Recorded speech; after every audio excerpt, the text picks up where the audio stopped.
نحمده ونصلي على رسوله الكريم أما بعد فأعوذ بالله من الشيطان الرجيم بسم الله الرحمن الرحيم আল্লাহ সুবহানাহু ওয়া তাআলার কাছে লাখো শুকরিয়া যে আজকে আমি এখানে উপস্থিত হতে পেরেছি বলে মহান আল্লাহ তাআলার কাছে শুকরিয়া জ্ঞাপন করে বলে আলহামদুলিল্লাহ।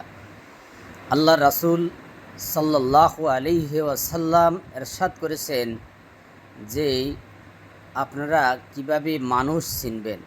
মানুষ চেনার জন্য তিনটি জিনিসই যথেষ্ট।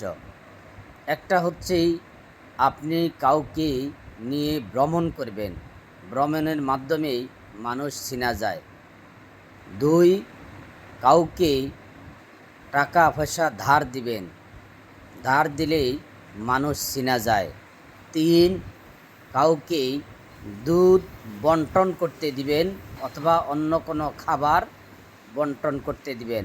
আল্লাহ রাসূল বেশিরভাগ বলেছেন দুধের ব্যাপারে। অতএব এই তিনটা কাজের মাধ্যমে আপনি সঠিক লোক নির্ণয় করতে পারবেন, কে সৎ, কে ভালো, কে মন্দ। আল্লাহ সুবহানাহু ওয়া তাআলা আমাদেরকে সুশিক্ষা সুজ্ঞান দান করার তৌফিক এনায়েত করুন। আমিন ওয়া আখির দাওয়ানা আনিল হামদুলিল্লাহি রাব্বিল আলামিন।